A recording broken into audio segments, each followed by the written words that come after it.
Good morning, students of class 10. We are again coming back in our English online classes, and today we are going to start to teaching about the poetic device of the poem The Tale of Custard the Dragon. The Tale of Custard the Dragon का total explanation हम लोगों ने last 3 पार्टों में complete किया है. I hope कि आप लोग इसको लिंक को ओपन करके सुने हैं. अगर कोई डाउट होता तो ऑब्वियसली क्वेश्चन आता, तो डाउट भी नहीं है. Very good. बट अगर आप फ़िलहाल अभी तक नहीं सुने हैं तो मैं उम्मीद करूँगी कि जल्द से जल्द एज सुन एज इसको आप सुनिए, वरना कंसेप्ट क्लियर नहीं होगा. Now today we are going to teach the poetic device. क्योंकि जैसे कि हम देख रहे हैं कि poem is too much lengthy, poem बहुत ही लॉन्ग है, तो इसका पोएटिक डिवाइस भी बहुत ज़्यादा निकलेगा. सो पोएटिक डिवाइस क्या होता है? कविता का अलंकार को पहचानना, ये तो हम लोग लास्ट सेशन से ही ऑलरेडी टर्म 1 से पहले से ही सीखने शुरू किए हैं. तो नॉर्मली फ़िलहाल आप लोगों का अब तक इतना एलिजिबिलिटी, इतना इंटेलिजेंस आ गया है पोएटिक डिवाइस को पहचानने का, आप खुद भी उसको कर सकते हैं. फिर भी जहाँ तक मेरा सवाल है, मैं कुछ पोएटिक डिवाइस यहाँ पर आप लोग को आइडेंटिफाई करके दिखा रही हूँ. कुछ अगर मिस आउट होगा, आप लोगों के नज़र में आएगा कि और भी कुछ पोएटिक डिवाइस है, then you can find out from here and tell to me. Okay, so let's start the first stanza. Before starting the poetic device, यहाँ पे मैं आपको बताऊंगी कि राइमिंग स्कीम कैसे सीखे, हम लोग कैसे सीखते हैं. एक्चुअली पेपर के टाइम आप लोग का राइमिंग स्कीम निकलना होता है. कोई स्टैंजा दे दी जाती है, उस स्टैंजा से आपको राइमिंग स्कीम पहले निकाली जाती है. ठीक है, आपको टोटल जो पोएम है उसका राइमिंग स्कीम नहीं आता है. आता भी है, वो भी आता है, ऐसे नहीं कि एकदम नहीं है, एकदम से नहीं आता है. वो कैसे आता है, बोल देता है कि टोटल पोएम का राइमिंग स्कीम क्या है.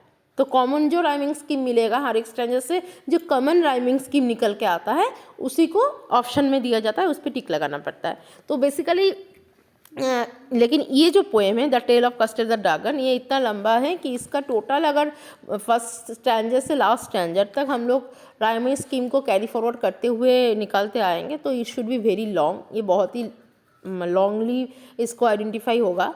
तो इसको हम लोग पहले जो हमारा मेन क्रिएटिव नेचर्स होनी चाहिए कि राइमिंग स्कीम कैसे क्रिएट किए जाती है, मतलब कैसे राइमिंग स्कीम को आइडेंटिफाई किया जाता है, वो हम लोग पहले देखेंगे.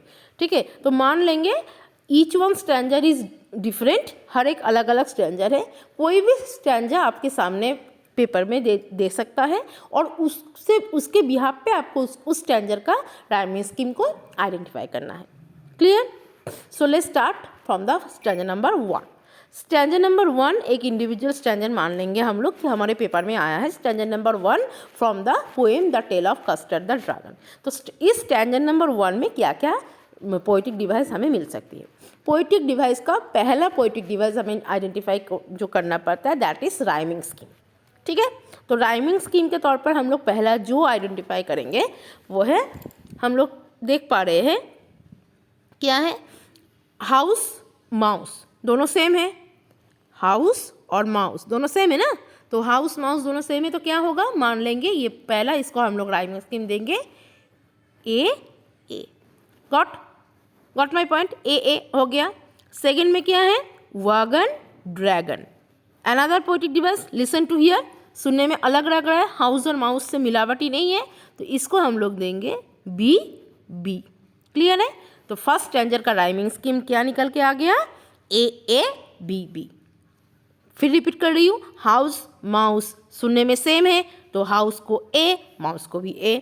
वैगन ड्रैगन सुनने में सेम लाइसेंस दिख रहा है, तो क्या आएगा, बी. तो फर्स्ट स्टैंजर का राइमिंग स्कीम क्या आएगा, ए बी. टोटल जितना भी यहाँ पर हम लोग नॉर्मली देखेंगे राइमिंग स्कीम, सब में कॉमन आएगा ए बी. तो ठीक है, लेकिन यहाँ पर हम लोग मान लेंगे कि हर एक स्टैंजर हमें अलग से दिया गया है और उससे हमें आइडेंटिफाई करना पड़ रहा है कौन सा क्या होगा. तो हाउस माउस ए, वैगन ड्रैगन बी. क्लियर? इसके बाद फर्स्ट लाइन से हम लोग देखेंगे.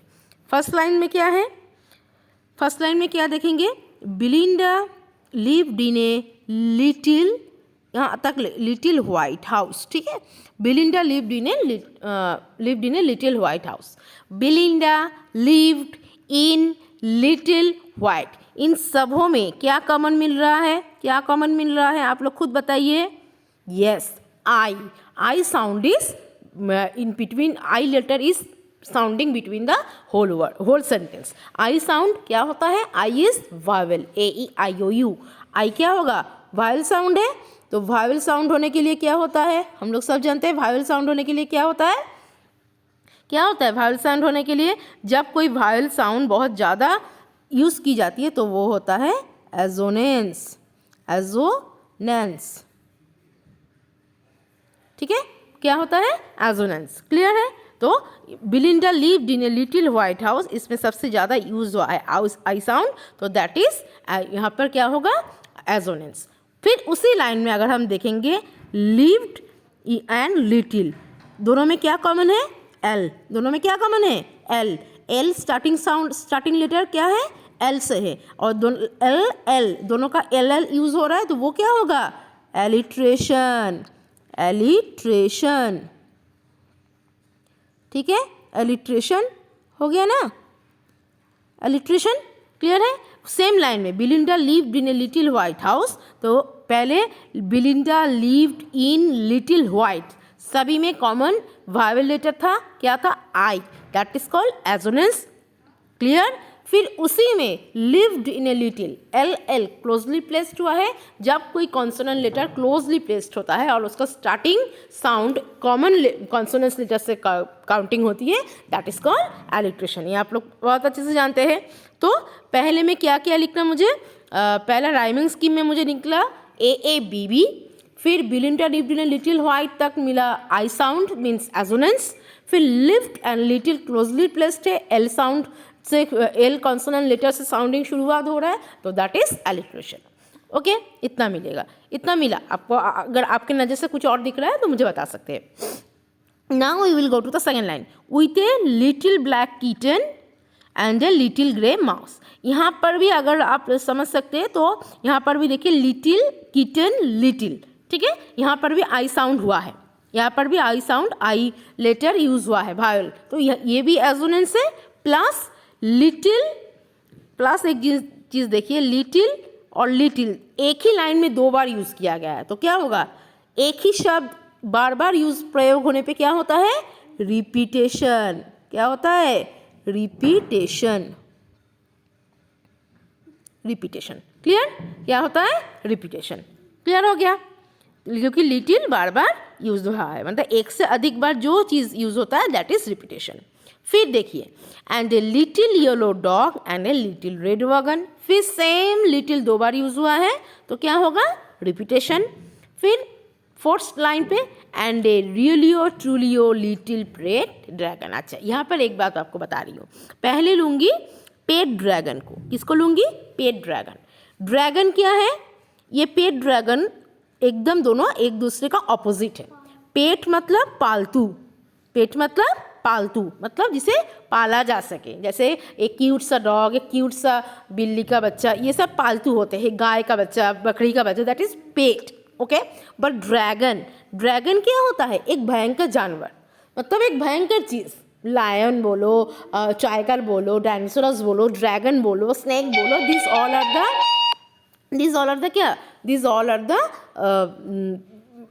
Very ferocious animal. तो दोनों एकदम ऑपोजिट लग रहा है। पेट मतलब पालतू, जो कि बहुत ही सॉफ्ट हो सकता है, बहुत प्यारा सा हो सकता है, बहुत ही लवेबल हो, कैरिंग हो सकता है, और ड्रैगन के हिसाब से ड्रैगन एक भयंकर जानवर है। तो कहीं ना कहीं दोनों सेंस ऑपोजिट में यूज हो रहा है। जब एक दो लेटर, दो words, not sorry for the letter using, जब दो वर्ड दोनों का ऑपोजिट एटीट्यूड को रिफ्लेक्ट करता है, मैं इससे पहले भी इस बात को बताई थी, जब अगल बगल बैठ के दो वर्ड, दोनों वर्ड के मीनिंग ऑपोजिट रिफ्लेक्शन देता है, तब क्या होता है? वो दोनों वर्ड को बोला जाता है ऑक्सीमोरन। Oxymoron, clear? क्या बोला जाता है? ऑक्सीमोरन। पेट पालतू, एक नरम शांत स्वभाव की चीज़ जो जिसको पाला जाए, और ड्रैगन एक भयंकर चीज़। दोनों ऑपोजिट हो रहा है ना, तो दोनों ऑपोजिट वर्ड क्लोजली प्लेस्ड हुआ है, और दोनों एक दूसरे के मीनिंग को रिफ्लेक्ट कर रहा है, मतलब अलग बता रहा है, लेकिन दोनों एक साथ बैठा है, that is called oxymoron. Clear है? क्लियर हो गया? तो पेट ड्रैगन, इस लाइन से मुझे क्या मिल रहा है? ऑक्सीमोरन। फिर इसी में और एक चीज़ आपको देखिए, रियलियो ट्रूलियो। मैं पोएम पढ़ाते हुए ही आप लोग को ऑलरेडी इस बात को बता दिया हूँ। कवि ने इस स्टैंजर माने इस पोएम में बहुत बार इस शब्द को यूटिलाइज किया है। जब बहुत बार इसको रिपीट किया है तो ये रिपीटेशन तो है ही, ये तो क्लियर है। प्लस ये क्या है, शब्द के माने जो ओरिजिनल शब्द होना था, ओरिजिनल शब्द इसका क्या था, रियली एंड ट्रूली। रियली था ना, रियली को बोला गया है रियलियो और ट्रूली को बोला गया है ट्रूलियो। तो ओरिजिनल शब्द को कट करके कविता के आधार पे जो छंद यूज किया जाता है दैट इज, तब इसको बोला जाएगा क्या, पोएटिक लाइसेंस। क्या बोला जाएगा, पोएटिक लाइसेंस। तो ये भी एक क्या है, पोएटिक डिवाइस।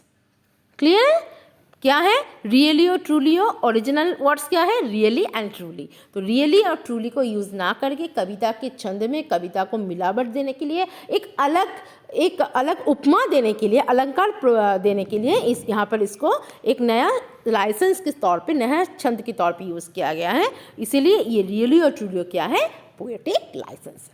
ठीक है, जैसे कि विंडो मिलेगा, विंडो को विंडा बोला गया है, विंडो है ओरिजिनल वर्ड्स, लेकिन कविता में एक उपमा देने के लिए, बिलिंडा के साथ मिलावट करने के लिए, रिदम में लाने के लिए बिलिंडा उसके साथ यूज करके किया गया है विंडा। तो बिलिंडा विंडा मैच किया तो पोएटिक लाइसेंस यूज हुआ। तो पोएटिक डिवाइस क्या है, पोएटिक लाइसेंस। ठीक है, क्लियर है। और फिर इसी में देख रहे हैं थर्ड एंड फोर्थ लाइन में दो कॉमन चीज़ क्या है, एंड।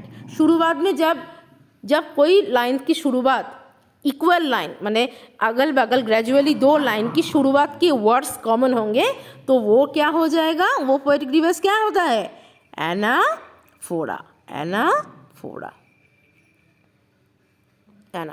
ठीक है, एंड तीसरा लाइन की शुरुआत में भी एंड, चौथा लाइन की शुरुआत में भी एंड। जब कोई लाइन की शुरुआत की first word gradually first and second line की शुरुआत में कॉमन हो जाता है that is called the poetic device of anaphora.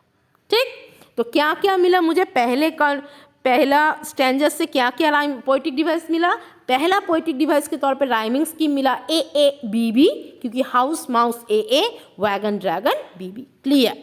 उसके बाद मिला Belinda lived in little white. यहाँ तक पूरे क्या था, आई साउंड का uses, I, Belinda, lived in little white, I के ऊपर ज़्यादा फोकस कर रहे थे।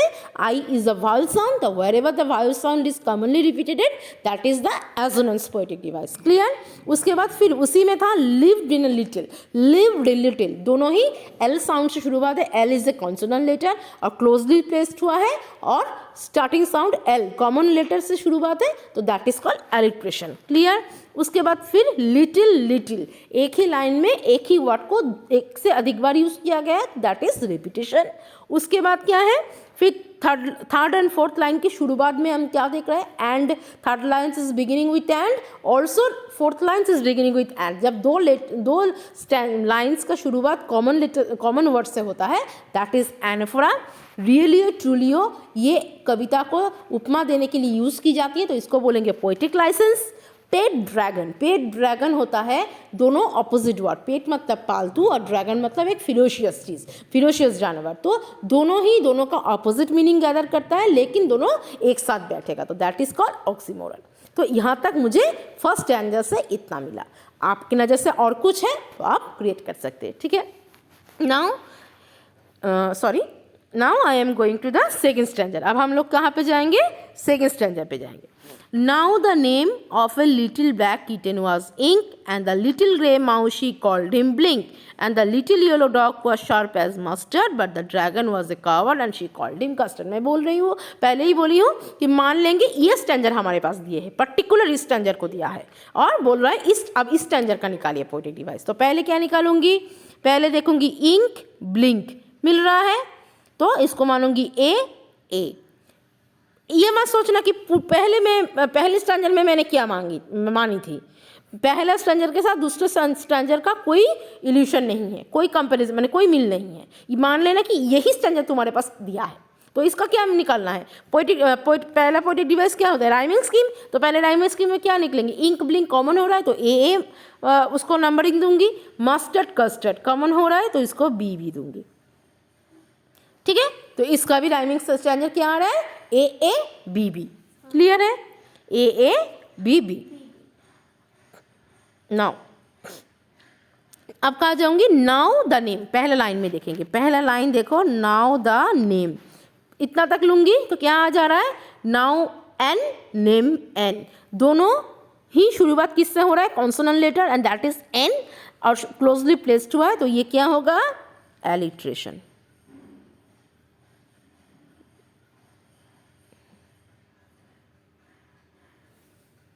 क्या होगा, एलिट्रेशन हो गया। एन एन क्लोजली प्लेस्ड है, N is the consonant letter और शुरुआत एन से है, तो माने कॉन्सोनेंट लेटर से शुरुआत होता है तो वो क्या होता है, एलिट्रेशन। क्लियर हो गया। पोएटिक पहले राइमिंग स्कीम मिला ए बी बी, उसके बाद पहला पोएटिक डिवाइस, दूसरा पोएटिक डिवाइस मिला एलिट्रेशन। अब little black kitten was ink, आप यहाँ पर भी ले सकते हैं, लिटिल में आई, किटन में आई, इंक में आई, तो that is also uses of I sound, I vowel sound is repeatedly आया है, लिटिल, इंक, किटन सब में आई आया है, तो ये भी क्या होगा, एजोनेंस। क्या होगा, एजोनेंस, एजोनेंस। क्लियर है, 3 नंबर मिल गया। अब क्या मिलना देखना है दूसरे लाइन में, and the little grey mouse she called him blink. यहाँ पर भी देख सकते हैं लिटिल और blink, little, him, blink, little में आई है, हिम में आई है, ब्लिंक में आई है, अनदर एजोनेंस। क्लियर है।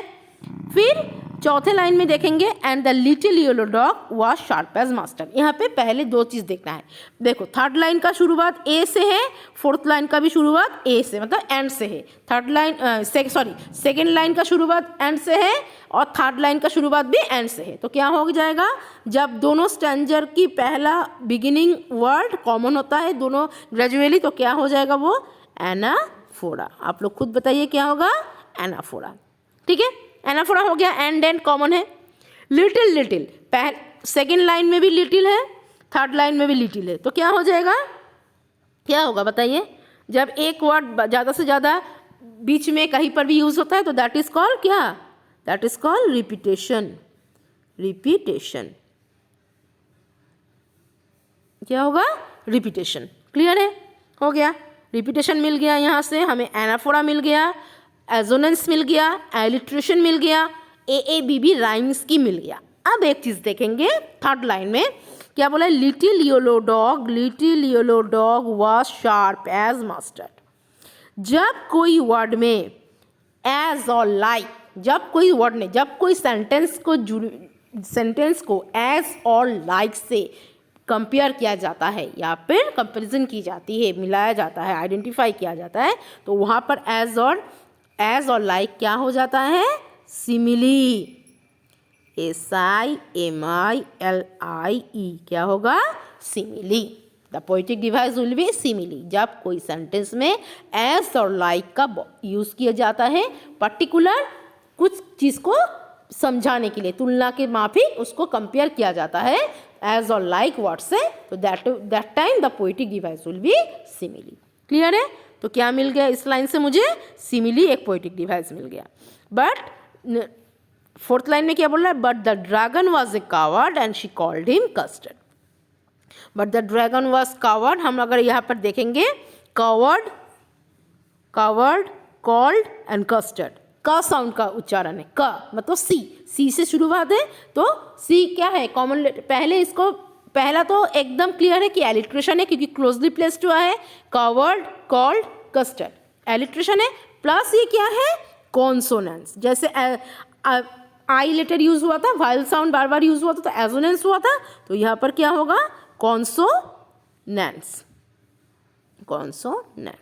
ठीक है, क्या क्या हुआ, तो इस सेकेंड स्टैंडर्ड में मुझे क्या क्या पोएटिक डिवाइस मिला, पहले राइमिंग स्कीम मिला ए बी बी, दूसरा मेरा एन शुरुआत था, वहाँ पर एलिट्रेशन नाउ एंड नेम में, तीसरा little black kitten was ink, पूरे में मैंने आई साउंड को बार बार पाई हूँ, आई लेटर को, आई इज अ वाइल साउंड, तो दैट इज एजोनेंस।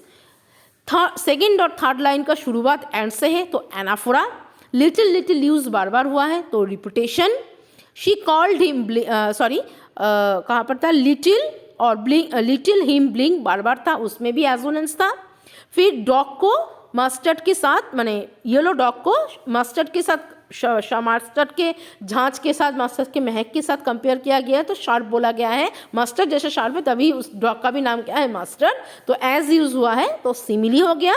और फोर्थ लाइन में था कावर्ड कॉल्ड कस्टर्ड, तो तीनों में ही का साउंड का शुरुआत है। का इज ए कॉन्सोनेंट साउंड, तो सी का शुरुआत था तो कॉन्सोनेंट्स भी है, plus C is a consonant letter जिसका शुरुआत में ही बैठाया गया है, क्लोजली प्लेस्ड हुआ है तो एलिट्रेशन। ठीक, तो फर्स्ट स्टैंजर सेकेंड स्टैंजर का राइमिंग स्कीम हमने आपको आइडेंटिफाई करके दिखा दी। Now I am going to the stanza number 3। मैं 4 स्टैंजर का मैं दिखाऊंगी, अगला पेज का आपको निकालना है। ठीक है, आपको निकालना है और मुझे करके दिखाना है, मतलब पेज में करके व्हाट्सएप में भेजोगे। ठीक है, तो थर्ड स्टैंजर में देखिए क्या क्या है। Custard the dragon had big sharp teeth, big sharp teeth, यहाँ पर मुझे वैसा कुछ दिख नहीं रहा है। Custard the dragon had big sharp teeth नहीं है, and spikes on top him and scales underneath. अच्छा, पहले इसका राइमिंग स्कीम निकाल लेते हैं। मान लेते कि ये भी एक नया स्टैंजर हमारे पास दिया गया है कि इस स्टैंजर का पोएटिक डिवाइस निकालने के लिए। तो पहला राइमिंग स्कीम क्या निकालेंगे, टीथ अंडरनीथ कॉमन हो रहा है तो टीथ और नीथ को देंगे ए, ये भी सेम है ए, नोज और टोज सेम है तो बी। ठीक है, हो गया। यहाँ पर भी कॉमन राइमिंग स्कीम मिल रहा है मुझे ए बी। ये समझ के कॉमन नहीं कि पहला भी जो था यही है। मान लो कि ये एक नया स्टैंजर तुम्हें दिया गया है और उसका राइमिंग स्कीम तुम्हें निकालना है, तो पहला जब हम किसी का राइमिंग स्कीम निकालते हैं तो उसको हम ए से ही पहला मानेंगे। जैसे कि मैथ करते हैं तुम लोग एक्स का मान 0 या फिर वाई का मान वैल्यू 0 मान लेते हो, वैसे ही मानो। ठीक है, कि मेरा पहला स्टैंजर का जब राइमिंग स्कीम मुझे फ्रेश निकालना है तो वो ए से ही काउंटिंग होगा। तो यहाँ पर टीथ और नीथ कॉमन है, ए हो गया, टोस नोज और टोस कॉमन है तो बी हो गया। ठीक है, तो ए बी मिल गया। और क्या मिल रहा है देखें यहाँ से, यहाँ पे थर्ड लाइन में जाएंगे, mouth like a fire place. मैंने अभी आप लोग को बताया जब कोई स्टैंड लाइन में लाइक और एस से कोई चीज़ को कंपेरिजन की जाएगी तो that case the poetic device will be क्या, सिमिली। क्या होगा, सिमिली। ठीक है, मिल गया सिमिली। इस लाइन से mouth like a fire place से मुझे क्या मिल गया, लाइक यूज हुआ है तो सिमिली, एज होता है लाइक होगा तो सिमिली होगा, क्लियर है। बट सेकेंड दूसरे में देखेंगे चिमनी फॉर ए नोज। अब यहाँ पर डायरेक्ट बता दिया है कि उसका नाक क्या है, चिमनी है, कंपेयर नहीं किया है। चिमनी एज ए नोज और chimney like a nose, nose like a chimney नहीं बोला गया है। चिमनी फॉर ए नोज, जब कोई सेंटेंस को डायरेक्ट बताया जा रहा है, वही मैं बताई थी, जब एज और लाइक से जुड़ के बताएगा तो सिमिली, और डायरेक्ट बोलेगा कि उसका नाक ही धुआं है, यही बोल रहा है, उसका नाक जैसे चिमनी का काम कर रहा है, डायरेक्टली ये कैरेक्टरिस्टिक दे दिया है। तो यहाँ पर क्या होगा, ये मेटाफोर। क्या होगा, मेटाफोर। ठीक है, क्या होगा, मेटाफोर। मेटाफोर और सिमिली में डिफरेंस समझ में आया। Simile is nothing like then, कोई भी बिना कुछ देखे जहां पर एज और लाइक का प्रयोग होगा दैट इज कॉल्ड सिमिली। जहां पर एज और लाइक प्रयोग नहीं होगा, डायरेक्ट कुछ बताने की कोशिश कर रहा है, in that case the poetic device will be metaphor. Clear हो गया। तो सिमिली मिल गया, मेटाफोर मिल गया एक ही लाइन से। एंड रियली और ट्रूली और dagger on his toes. Really और ट्रूली फिर यूज हुआ है। रियली और ट्रूली क्या है, रियली एंड ट्रूली। तो क्या होगा, ये पोएटिक लाइसेंस। क्या होगा, पोएटिक लाइसेंस। यहाँ पे पोएटिक डिवाइस मिल गया मुझे, पोएटिक लाइसेंस मिल गया, क्योंकि ये ओरिजिनल वर्ड क्या था, रियली एंड ट्रूली, जिसको बोला गया है रियलियो एंड ट्रूलियो। अब हम देखते हैं इसी लाइन पे और भी एक है, dagger on his toes. Daggers on his toes, direct बोल रहा है उसके पैरों की उंगली में क्या है, डैगर है। डैगर मतलब क्या बोली थी मैं, कुछ खोदने के लिए, जब मिट्टी खोदा जाता है जैसे, तो वैसे क्रैकर टाइप का 3 उंगली पैर, माने तीनों सॉरी जो उंगलियां था उसका जैसे कुछ खन रहा है, कुछ खोद कर रहा है, माने मिट्टी खोदने के लिए जैसे कोई चीज़ खुरपी या फिर वो सब यूज़ होता है ना, वैसे ही उसका टोज है। तो डायरेक्टली बोला गया है कि उसका पैर की उंगली क्या है, डैगर्स के काम आते हैं ना। तो यहाँ पर भी कोई चीज़ को डायरेक्टली जब बोला जाता है तो दैट इज क्या, मेटाफोर। अभी बोली मैंने, तो वो होगा क्या, मेटाफोर। ठीक है, chimney for a nose and dagger on his toes. ये दोनों लाइन ही दोनों सेंटेंस से डायरेक्ट बोल रहा है कि उसका नाक चिमनी का काम करता है और उसका उंगलियां डैगर को, मतलब कुछ खोदने का, कुछ खोद के निकाल देगा, ऐसा उसका उंगली है। फिर भी वो डरपोक है, वो तो बात की बात है। तो ये डायरेक्टली बोल रहा है, that time this poetic device will be metaphor. Clear है, मिल गया मुझे थर्ड स्टैंजर का भी। क्या क्या मिला थर्ड स्टैंजर से, A B B rhyming scheme which is the common as well as on the first stanza and second stanza. उसके बाद मिला उसके अच्छा हाँ, उसके बाद देख लीजिए, उसके बाद क्या मिला, spikes on top of him and scales underneath. तो यहाँ पर देखेंगे स्पाइक्स एंड स्केल, ये छूट गया था। स्पाइक में भी एस साउंड शुरुआत है, स्केल्स में भी एस साउंड शुरुआत है, क्लोजली प्लेस्ड है, एक ही सेंटेंस में ही है। तो क्या होगा, एलिट्रेशन। क्या होगा, एलिट्रेशन, क्योंकि वो साउंडिंग लेटर क्या है, एस से शुरुआत है, साउंडिंग लेटर एस से शुरुआत है, और closely space is S sound is the consonant sound, और एस से ही लेटर में उस वर्ड का, स्पाइक का एस और स्केल्स का एस दोनों ही पहले ही शुरुआत है, तो दैट इज एलिट्रेशन, वो छूट गया था। और क्या मिल रहा था हमें, mouth like a fire place. Mouth को फायर प्लेस के साथ कंपेयर किया गया है, लाइक और एज जहाँ पर यूज होता है हम लोग बोलेंगे simile. Chimney for a nose, chimney direct उसका नाक को चिमनी बोला गया है, तो वो हो जाएगा मेटाफोर। रियली और ट्रूलियो, यहाँ पर पोएटिक लाइसेंस है, पोएटिक डिवाइस जो कि मेन शब्द है रियली एंड ट्रूली। और डैगर ऑन हिज टोज, तो पैर की उंगलियों को भी बोला जा रहा है, डायरेक्ट डैगर है वो, तो वो भी होगा मेटाफोर। इतना मिल गया ना। और अगर आपकी नज़र में कुछ आ रहा है तो वो आप देख सकते हैं, मेरा फिलहाल नहीं निकल रहा है कुछ। Now I am going to the stanza number 4। आज स्टैंजर नंबर 4 में फिर मान लेते हैं कि स्टैंजर नंबर 4 एक स्टैंजर है जो कि हमें दिया गया है। जब कोई स्टैंजर हमें दिया जाता है तो पहले हम उसका पोएटिक डिवाइस जब निकालते हैं तो पहला जाता है राइमिंग स्कीम पे। तो राइमिंग स्कीम में जाएंगे, बियर्स एंड स्टेयर्स कॉमन है, तो ए, रेज केज कॉमन है, तो बी सेम आया। क्या क्या आया, ए बी क्लियर है। तो पोएटिक डिवाइस में राइमिंग स्कीम स्टैंजर नंबर 4 का ए बी। अब Belinda was as brave as barrel full of bears, एकदम फुल लाइन को हम लोग लेंगे। क्या लेंगे, बिलिंडा। बिलिंडा को क्या बोला गया है, ब्रेव बोला गया है। किसके जैसा, बैरल फुल ऑफ बियर्स के जैसा, person without fear. Barrel full of bears का मीनिंग मैंने बताया था, पर्सन विदाउट फियर, कि ऐसा इंसान जिसके अंदर का कोई डर नहीं होता है, उसको ही बिलिंडा के साथ कंपेयर किया गया है। तो एज और एज वो 2 बार यूज हुआ है, तो क्या हो जाएगा, ये कौन सा पोएटिक डिवाइस है जहाँ पर एज है, सिमिली। क्या होगा, सिमिली। ठीक है, क्लियर है। और भी एक देखो, उसी लाइन में हम अगर देखें तो और एक चीज़ मुझे कॉमन मिलेगा, that is Belinda B, brave B, barrel B, bears B. सभी लाउंड की शुरुआत में क्या है, सभी लेटर के माने वर्ड्स के मेन लेटर, कॉमन लेटर क्या है, B. And B is consonant letter, ब, बिलिंडा में ब, ब्रेव में ब, बैरल में ब, बियर्स में ब साउंड का उच्चारण होगा, तो ये क्या हो जाएगा, पहला ये क्या हो जाएगा, कॉन्सोनेंस। क्या होगा, कॉन्सोनेंस, कॉन्सोनेंस। और क्या होगा, बी जब शुरुआत में सभी मैंने कॉमनली एक ही सेंटेंस में हर एक वर्ड के मेन लेटर, वर्ड का पहला अक्षर कॉमन होता है, तो क्या हो जाएगा, वो एलिट्रेशन। और वो कॉन्सोनेंट भी है, तो क्या हो जाएगा, एलिट्रेशन।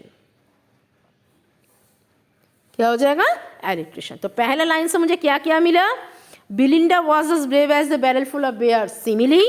बी मतलब ब, तो ब साउंड का उच्चारण से ही शुरुआत हुआ है, तो कॉन्सोनेंस। और बी कॉन्सोनेंट लेटर है और क्लोजली प्लेस्ड हुआ है हर एक वर्ड में, तो वो हो जाएगा एलिट्रेशन। तो पहले लाइन से मुझे 3 मिला और राइमिंग स्कीम मिला है ए बी, इतना मुझे मिल गया है। ठीक है, अब हम जाएंगे 4th स्टैंजर के सेकेंड लाइन में। And Ink and Blink chased line down the stairs. Ink और ब्लिंक, देखिए इंक ब्लिंक दोनों में क्या है, I is a vowel letter, और इंक ब्लिंक आई का उच्चारण भी आ रहा है, तो क्या होगा, वो एजोनेंस। क्या होगा, एजोनेंस, एजोनेंस। ठीक है, एजोनेंस आ गया इससे। अब क्या थर्ड लाइन में क्या देखेंगे, फिर वही Mustard was as brave as a tiger in a rage. Mustard को किसके साथ कंपेयर किया गया है, टाइगर के साथ। तो क्या यूज किया गया है यहाँ पर भी, एज जहाँ पे यूज होगा तो वो क्या हो जाएगा, सिमिली। इस लाइन पे भी क्या आया, सिमिली। ठीक है, now we will go to the fourth line. Fourth line में क्या बताया, but Custard for a nice safe cage. यहाँ पर कुछ दिख रहा है, यस, कस्टर्ड क्राइड। क्या है, कस्टर्ड क्राइड, सी कस्टर्ड और सी, कस्टर्ड में भी सी, क्राई उसमें भी सी, तो क्या हो जाएगा बताइए आप लोग, सी का क्लोजली स्पेस्ड है, कस्टर्ड क्राइड। पहले होगा कॉन्सोनेंस प्लस होगा एलिट्रेशन। क्या क्या होगा, कॉन्सोनेंस, क्योंकि सी है, कॉन्सोनेंट लेटर शुरुआत है क, कस्टर्ड क, क्राइड क, तो कॉन्सोनेंस लेटर, कॉन्सोनेंट साउंड हो गया, प्लस क्या होगा, सी इज ए कॉन्सोनेंट लेटर, दोनों में ही कॉन्सोनेंट लेटर क्लोजली प्लेस्ड हुआ है, तो क्या हो जाएगा, एलिट्रेशन। ठीक है, दोनों दो वर्ड से ही मुझे दो निकल के आया poetic device, as a alliteration, एक कॉन्सोनेंट। ठीक है, फिर for a nice safe cage, और कुछ नहीं है। तो फोर्थ स्टैंडर्ड में मुझे क्या क्या मिला, फोर्थ स्टैंडर्ड में मुझे राइमिंग स्कीम मिला, A B B, bear stairs common हो गया था, रेज के कॉमन हो गया तो ए बी बी। उसके बाद Belinda as brave as barrel full of bear, simile मिला, बिलिंडा ब्रेव बैरल बेयर, सब में बी साउंड ब से शुरू था तो वो कॉन्सोनेंस हुआ, प्लस एलिट्रेशन हुआ क्योंकि कॉन्सोनेंट लेटर भी सभी के शुरुआत में है और क्लोजली प्लेस्ड हुआ है। दूसरे में भी इंक और ब्लिंक वायोलेटर आ रहा था, आई, इंक और ब्लिंक में आई वायोलेटर कॉमन यूज हो रहा था तो वो एजोनेंस हो गया। थर्ड लाइन में मास्टर्ड को कंपेयर किया गया था टाइगर के साथ एज प्रयोग करके, तो वो भी हो गया सिमिली। फोर्थ लाइन में कस्टर्ड क्राइड, दोनों में ही शुरुआत का साउंड से है तो कॉन्सोनेंस भी हुआ प्लस एलिट्रेशन भी हुआ। तो पहले पेज का फोर्थ स्टैंडर्ड का राइमिंग स्कीम मैंने आप लोग को समझाया।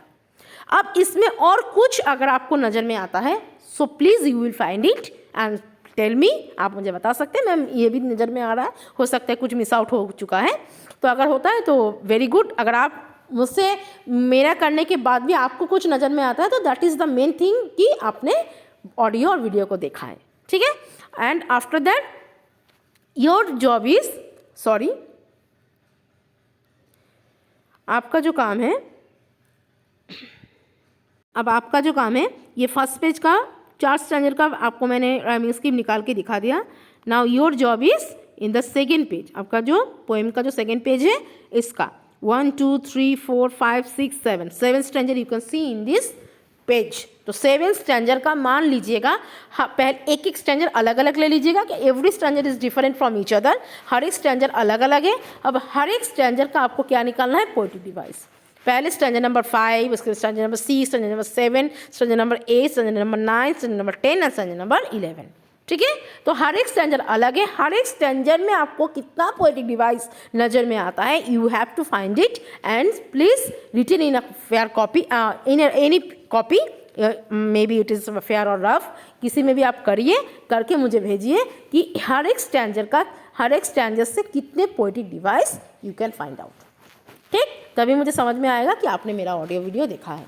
और जब तक आप खुद से पोएटिक डिवाइस नहीं क्रिएट करेंगे, हाँ, चाहे जितने भी क्लासेस में, चाहे ऑफलाइन हो चाहे ऑनलाइन हो, हज़ारों, मैं अब इससे पहले भी बोली थी हज़ारों सिखा दूंगी, तब तक आपके दिमाग में वो नहीं बैठेगा जब तक आप खुद उसको प्रैक्टिस नहीं करेंगे by pen and paper. Clear है, तो आपको इसको करना है। उसके बाद कहीं पर डाउट है तो please please please and please मुझे बताइए। ठीक है, गर्ल्स से रिस्पॉन्स मिलता है, वो भी बहुत ही कम गर्ल्स का मिलता है, बॉयज़ का तो बिल्कुल नहीं मिलता है। तो अगर नहीं करना है, नहीं पढ़ना है तो लेट देम फॉरगेट इट, इसको बंद करिए, पढ़िए ही नहीं, जो होगा देखा जाएगा। लेकिन अगर थोड़ा सा भी इंटरेस्ट है, चाहे वो क्लासेस में हो और चाहे वो ऑनलाइन में हो, ये कोई बेस नहीं है कि हम ऑनलाइन में नहीं पढ़ सकते हैं। टीचर क्लास में भी जो चीज़ बताएगा ऑनलाइन में भी सेम ही चीज़ आपको बताएगा, कुछ अलग नहीं बताएगा। ठीक है, सिर्फ वहाँ पर टीचर का फेस देखने को मिलता है और टीचर को स्टूडेंट का फेस देखने के लिए मिलता है। Thing is like just different on this matter, others और कोई चीज़ नहीं है। ठीक है, क्योंकि किसी भी टीचर के पढ़ाने का तरीका, चाहे वो क्लासरूम के अंदर हो और चाहे वो क्लासरूम के बैक में हो, दोनों जगह पे उनके टीचिंग, उनके स्पेशली टीचिंग का क्वालिटी सेम ही रहेगा, क्योंकि जिस अंदाज से वो पढ़ाते आते हैं वही आएगा, कुछ बदल के बदलाव नहीं आएगा उसमें। ठीक है। तो ये आपके ऊपर डिपेंड करता है कि आप कितने लेवल तक उसको सुनेंगे, उसको मानेंगे, उसको समझेंगे और समझने की कोशिश करेंगे। नहीं समझ में आता है, please please please inform us कि बताइए कि इस जगह पे नहीं समझे है, अंडरलाइन करके भेजिए, इस लाइन को मैम समझा दीजिए और देखिए कि उसका रिप्लाई जाता है कि नहीं जाता है। ठीक है। ज्योति ने मुझे एक सवाल किया था, मैं देखी नहीं थी। Today I will send your answer on the group. ठीक है। So students, this is the first video of the poetic device of the tell of custard the Dragon. इस पेज का आपको मैं होमवर्क दे रही हूँ, आप इसको करिए, लेकिन मैं भी इसको करा दूंगी। मैं देखूंगी कि आपका और मेरे में क्या क्या अंतर पोएटिक डिवाइस देखने को मिलता है। जैसे कि आज मैंने 4 करवाया, इसी 4 में आप कुछ नया मुझे बताएंगे। I am definitely sure about it. ठीक है। तो वही चीज़ होता है, हाँ, क्योंकि पोएटिक डिवाइस में जितना नॉलेज आपको रहेगा उसके आधार पे आप जितने पेन पेपर से प्रैक्टिस करेंगे, नए नए चीज़ आपको देखने के लिए मिलेंगे। ठीक है। तो आपका ये होमवर्क है कि सेकंड पेज का टोटल 5 स्टैंडर्ड का पोएटिक डिवाइस मुझे करके मैम को भेजना है। पेज में करके भेजिएगा कि इस स्टैंडर्ड का ये पोएटिक डिवाइस मैंने निकाला है, और मुझे हर एक का मेरे नंबर पे या फिर व्हाट्सएप ग्रुप पे जहाँ पर भी आपको भेजना है। So students, I have completed my session at here. I hope you will give me the proper response. Have a nice day and goodbye.